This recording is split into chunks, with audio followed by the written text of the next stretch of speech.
Hi, Empress Alicia here again with the Draconian Empire. I just wanted to come on today. I know it's been a little while since we've posted anything. But I wanted to come on today and talk about something that I think is affecting all of us to a greater or a lesser degree, and that's the cost of inflation.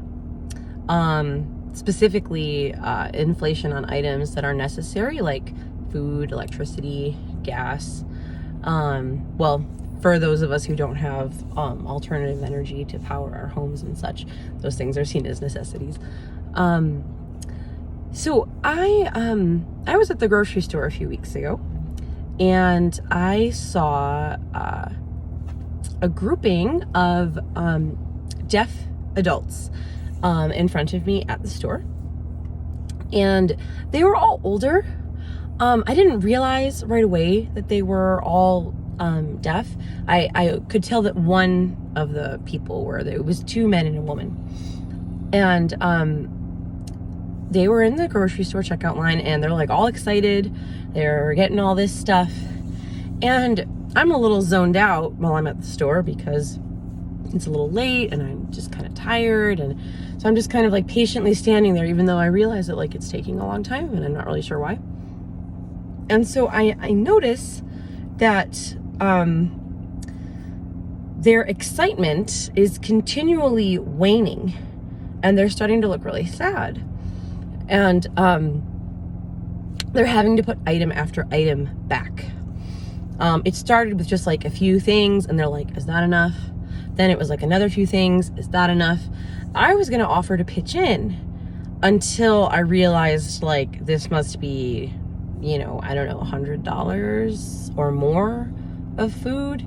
And I just felt so bad for them. And they were taking out like a lot of the most nutritious items in their cart, like the meats. I know there's a lot of differing opinions on the nutritional value of meat, but meat, in my opinion, has a lot of minerals and vitamins that are hard to find elsewhere. And I know that from being a vegetarian and a vegan for 7 long years, and then having health issues for years after that. So they're putting away just like tons of stuff, and they're looking like really sad. And the cashier is just kind of like,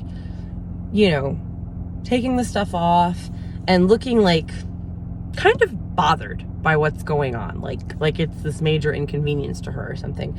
And I realize like it's probably a lot. You have to scan it all on, then take a bunch of it off. But like, this is food they thought they were taking home, and now they're not. And I happened to see, and because I used to take care of MRDD adults, I know what some of like the Medicare and Medicaid cards look like. I happened to see that they're paying with one of those, and like one of those cards, I mean. And I'm just like feeling terrible because they had to put back the majority of their food. And so they like walk away, and I like want to say something to them, because I know like where the food pantries are in my neighborhood, and I don't know if they know that. And I don't know if they have like a caseworker that's helping them. Like, I would think that they would, but then why are they running out of food? You know what I mean? Like, why are they running out of food if somebody's giving them resources? So like they start walking out, and I'm like, oh man, I hope I can catch them in the parking lot. And the cashier looks at me and she's like, I'm sorry about all that. And I'm just like, yeah, it's okay. And I'm kind of stunned. Like, obviously it was an inconvenience for me. It was a long wait. Okay. Like, anybody else would have flipped out probably. Especially anybody that really had to get somewhere. I thankfully was just going home, so I didn't like have to rush. And I know it was an inconvenience to her, but it seems like it's probably a much bigger deal for the people who may not have food for the last like week or two of the month. I don't know. So she like rings me up, and I leave, and they are in the parking lot, and I'm so relieved. So I go up to them, and I poorly sign to them that I can finger spell. And I'm like a little sloppy because I'm really out of practice. So I'm trying to tell them about the food pantry with finger spelling, and it's not going well. And that's when I found out that they were all deaf, because the one that I thought was kind of like the leader, or not, I don't know if leader is the right word, but like the one that was like paying and like seemed the most like mentally present, because one or two of the others like seemed like they weren't mentally present for this. So I like tap him on the shoulder and I'm like, hi, you know, I'm so sorry about what happened in there, and I don't mean to pry, but I just want to let you know if you need food. And he's like, I'm deaf. And then the lady's like, I'm deaf. And I'm like, okay, wow. Thankfully they had a pen and paper, so I didn't have to try and spell each word. Because you can imagine, if you're out of practice, trying to spell like, there is a food pantry on such and such avenue, you have to provide these things, it takes a while. So I write them down, you know, like, do you need food? Do you know where to find food? And they're like surprised that there's a place that they can go and get food. And so I like showed them on my phone some of the places that they could go locally, and a phone number that they could call. But I was honest. I said, like, I don't know if they have a deaf interpreter or like a deaf line for this community number. So I tried to help them, but I felt a little guilty that I wasn't really sure what would become of their situation. And I wish I had given them my phone number to text me.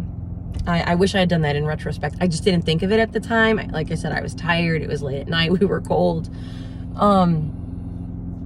But it just astounds me that in this day and age, when we have the internet and people are more hooked in than they've ever been, that there was nobody at the grocery store telling them where they could get these things. There was no flyer at the grocery store. Like, they can't be the only people that are having to put back food. Food has gone up, what, like 30% at least? A lot of items. And specifically necessities, like things like eggs and, you know, milk and produce. I don't know, maybe some of the super processed foods have stayed the same price. I'm not sure. So I'm like, why would there not be some form of assistance available at the store when people, like, a lot of people are struggling right now. It's not, you know, anything to be ashamed of. I mean, it sucks, but it's to be expected when everything is rising on people except their wages. And, you know, the draconian empire is really founded upon the idea that problems like that situations like what affected that family should never exist. There should never be a person who has a serious need and cannot find their resource or cannot find some way to fill that need. And I'm sure some people will hear that and think that that's a very like flowery and like cute, idealistic way to look at the world. But the amount of mismanagement that happens with resources here in the United States is pretty wild. I'm sure a lot of you have heard the statistic that, you know, it's not that we don't grow enough food to feed the world, it's that the world can't pay us enough to get our food. Again, that's mismanagement. You throw things out and let them waste as opposed to doing something good with them. Meanwhile, there are countries who are set up very differently, where, you know, food waste must go to those who are in need in that country or in that community. And so I do not think that it is a flowery or idealistic way to look at the world, to think that the majority of the problems that we have here in the United States are solvable, and that they are solvable without, you know, like a massive government and massive handouts. Like, that's how a lot of people today seem. Sorry, I'm in a parking lot. There's like a lot happening around me. A lot of people today seem to think that the only way to solve these problems, especially things like poverty, are by relying upon our government to like hand out checks or hand out resources.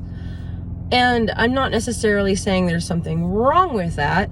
But that's not what Draconia is talking about.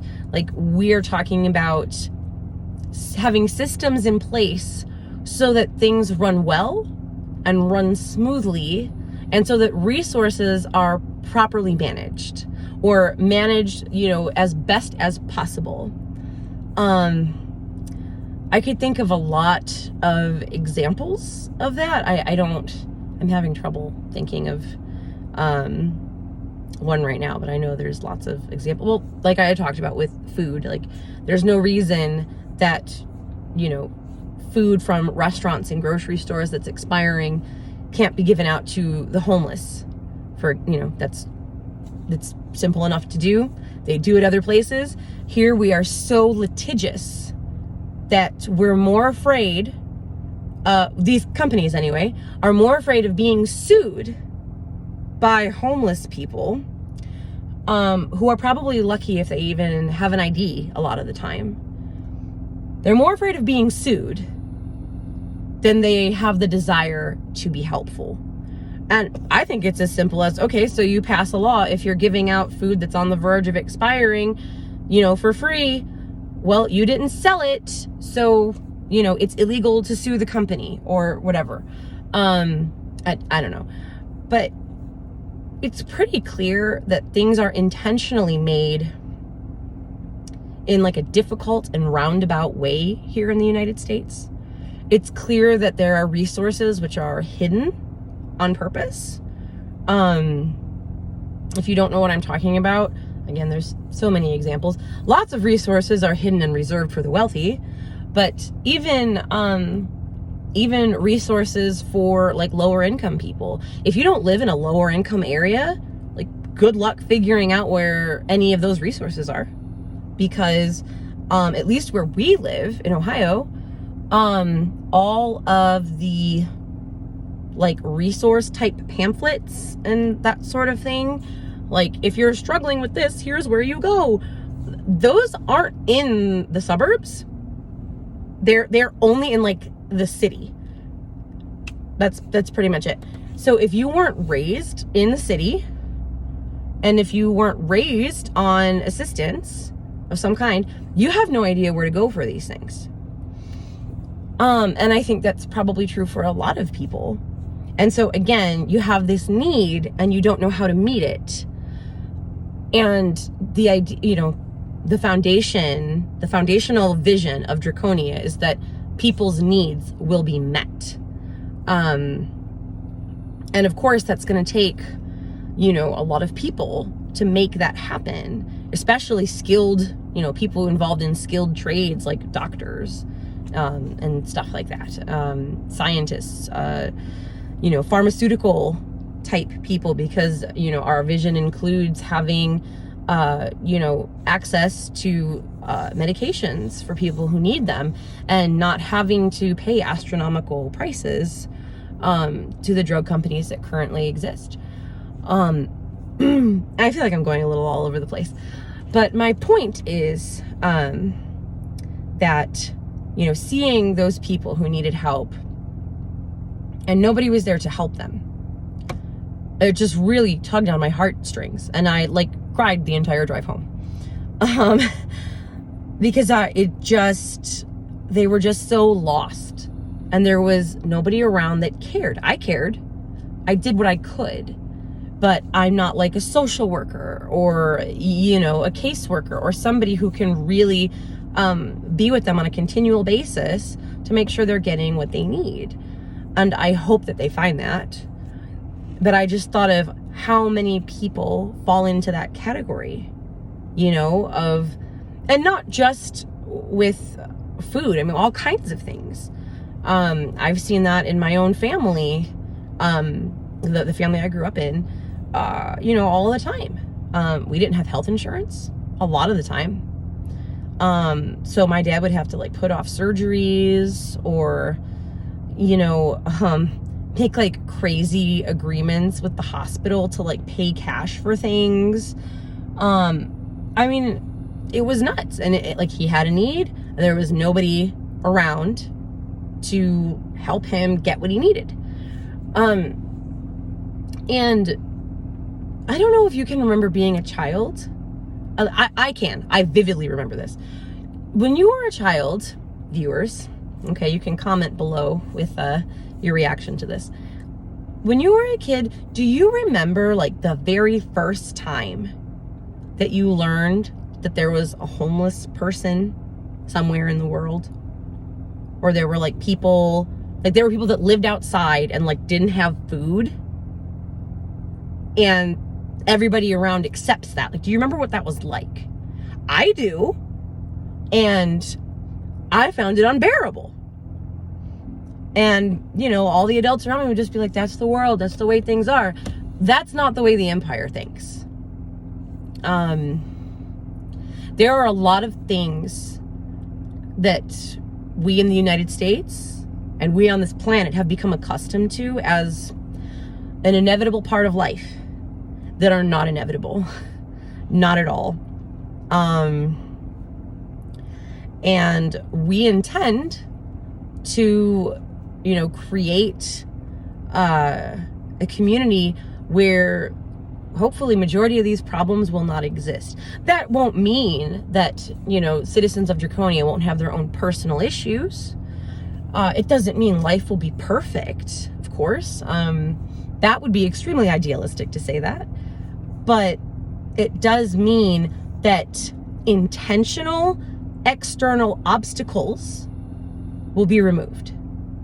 I'll say that again. You know, you may not believe this, I believe this. Intentional external obstacles, so like in the surrounding environment, we will do as much as we can to remove those because they won't be serving anybody.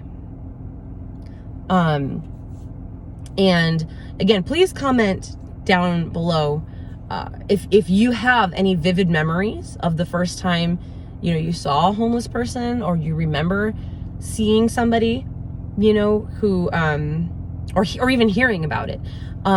You know, wasn't it weird to you that people were just like, yeah, you know, what are you gonna do? Like, weren't you like, don't we have to help that person? Don't we like save them? That's how I thought. That's how Victor thought. And I felt, you know, similarly about all kinds of different issues. And it was really hard to be a child and trying to like wrestle with and somehow accept these things that are just like disgusting but seen as normal.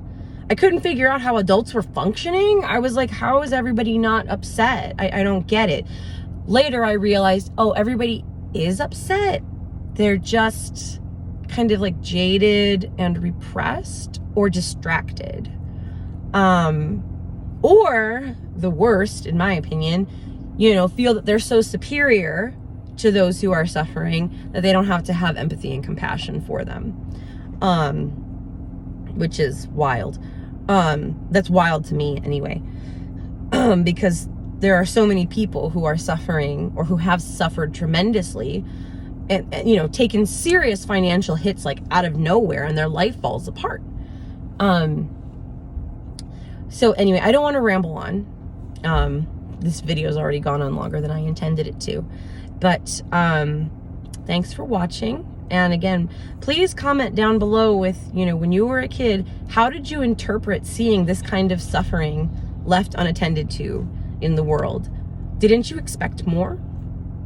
Didn't you want more for yourself and those around you than a world that seemed so broken? I know I did.